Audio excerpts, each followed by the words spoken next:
En 1947, 39 intelectuales se reunieron en un hotel suizo junto al lago Le Mans, cerca de la localidad de Mont-Pelerin. Les había convocado Friedrich Hayek, un economista austriaco que creía que el mundo estaba yendo en una dirección peligrosa. Demasiado Estado. Demasiada planificación. Demasiada fe en la intervención gubernamental. Nadie les prestó demasiada atención. El mundo estaba construyendo estados del bienestar, nacionalizando industrias y regulando mercados. Hayek y sus colegas parecían reliquias de una era anterior. 30 años después, sus ideas gobernaban el mundo. ¿Cómo pasó un grupo de académicos marginales a definir la política económica global durante décadas? Esa es la historia del neoliberalismo. Y es una historia que hay que contar con cuidado, porque pocas palabras en economía generan tanta confusión y tanta rabia. En el episodio anterior vimos cómo el estado del bienestar se construyó sobre la idea de que los mercados necesitan corrección estatal. Durante las décadas de posguerra, esa idea dominó la política económica de Occidente. Altos impuestos, regulación intensa, empresas públicas, gasto social creciente. Pero en los años 70, algo se torció. La inflación se disparó. El crecimiento se frenó. El desempleo subió. El fenómeno se llamó estanflación, y los modelos keynesianos dominantes no lo explicaban bien. En ese vacío, las ideas de la sociedad Mont-Pelerin encontraron su momento. El neoliberalismo no nació como un insulto. Nació como un proyecto intelectual serio con raíces profundas. La primera raíz es la escuela austriaca. Hayek y Mises argumentaban que la planificación central era imposible porque ningún planificador puede procesar toda la información que los precios de mercado transmiten de forma descentralizada. El mercado no es perfecto, pero es el mejor mecanismo de coordinación que tenemos. El Estado, al intervenir, distorsiona las señales de los precios y genera ineficiencias. La segunda raíz es la escuela de Chicago. Milton Friedman, su figura central, añadió una dimensión empírica. Demostró que la Gran Depresión se agravó no por fallos del mercado, sino por errores de la Reserva Federal, que contrajo la oferta monetaria cuando debería haberla expandido. La lección, según Friedman, no era que los mercados fueran inestables, sino que los gobiernos eran peores. La tercera raíz es el ordoliberalismo alemán.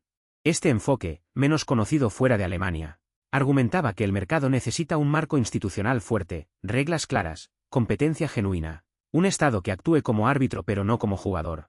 El ordoliberalismo influyó en la construcción de la economía social de mercado alemana de posguerra.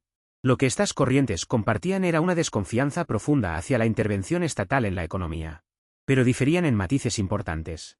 Hayek desconfiaba de casi toda intervención. Friedman aceptaba un Estado mínimo con red de seguridad básica. Los ordoliberales querían un Estado fuerte que garantizase la competencia.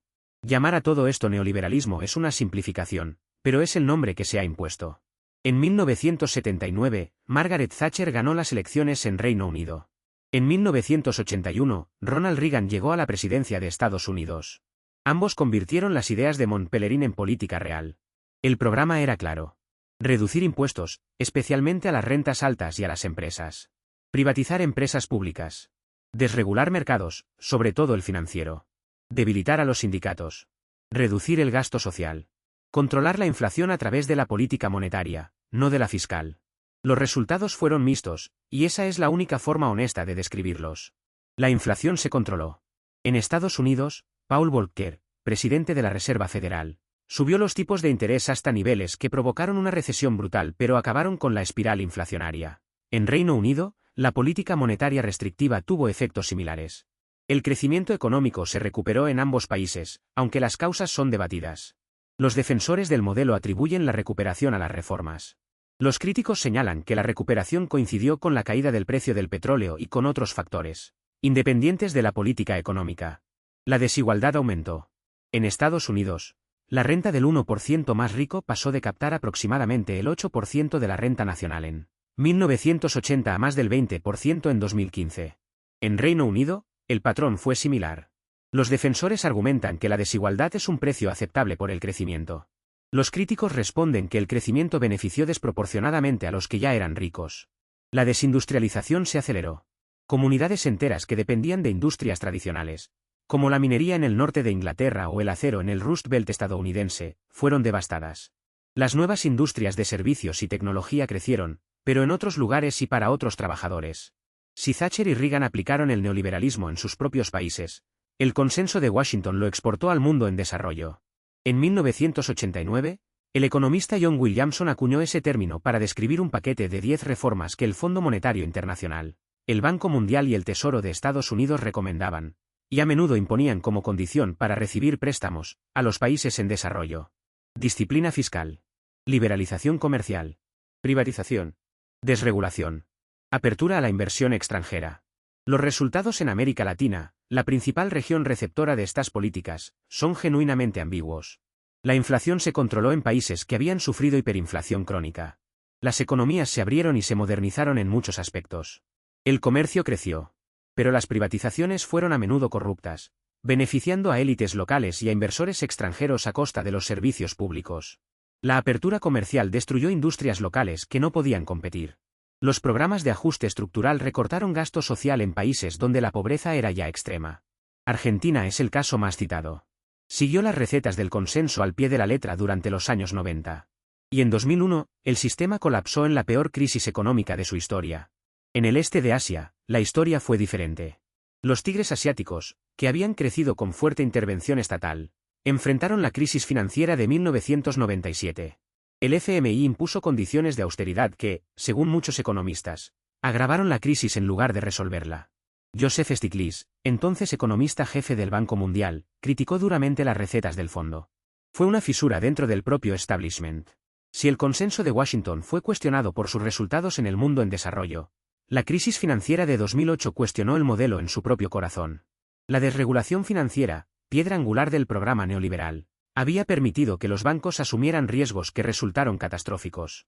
Los instrumentos financieros complejos que nadie entendía del todo, las hipotecas subprime empaquetadas y vendidas como activos seguros, los niveles de apalancamiento que desafiaban la prudencia. Todo esto fue posible porque la regulación se había relajado deliberadamente. Cuando el sistema colapsó, los gobiernos rescataron a los bancos con dinero público. La ironía no pasó desapercibida. Durante décadas, el mensaje había sido que el Estado debía apartarse y dejar funcionar a los mercados. Pero cuando los mercados fracasaron, fue el Estado el que pagó la factura. Los defensores del libre mercado argumentan que la crisis no fue culpa de la desregulación, sino de la intervención estatal, incluyendo las garantías implícitas a bancos demasiado grandes para caer, que distorsionaron los incentivos. Es un argumento con mérito parcial, pero difícil de sostener como explicación completa. Después de 2008, el neoliberalismo como proyecto político perdió mucho de su impulso. Pero como marco institucional, muchas de sus reformas siguen vigentes. Los mercados financieros se han re-regulado parcialmente, pero no se han vuelto a los niveles de regulación de los años 70. Las privatizaciones no se han revertido. La globalización comercial no se ha deshecho. Para millones de personas, el neoliberalismo no es un debate académico.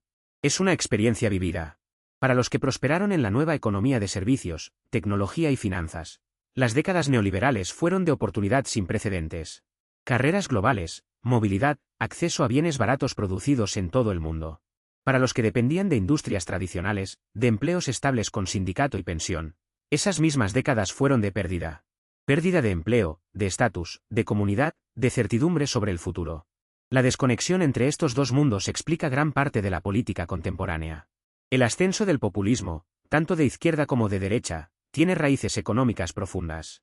Cuando grandes segmentos de la población sienten que el sistema económico no les funciona, buscan alternativas fuera del consenso establecido.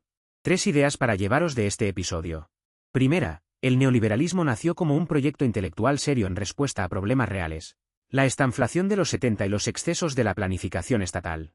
Sus raíces en Hayek, Friedman y el ordoliberalismo representan tradiciones de pensamiento económico con argumentos sólidos sobre los límites del Estado. Segunda, aplicado como política, el neoliberalismo produjo resultados mixtos. Controló la inflación y estimuló el crecimiento en muchos lugares, pero también aumentó la desigualdad. Devastó comunidades industriales y, en el mundo en desarrollo, generó crisis cuando se aplicó como receta universal sin atender al contexto local. Tercera, la crisis de 2008 fue la prueba de estrés más dura del modelo. La desregulación financiera contribuyó al desastre, y el rescate público de los bancos debilitó la credibilidad del discurso antiestatal. Hoy, el neoliberalismo como etiqueta está desprestigiado, pero muchas de sus reformas institucionales permanecen. El neoliberalismo quería un Estado más pequeño. Pero algunos pensadores fueron mucho más lejos. ¿Y si no necesitáramos Estado en absoluto? ¿O casi ninguno? La próxima vez exploramos el extremo del espectro, libertarios, anarquistas y minimalistas del Estado.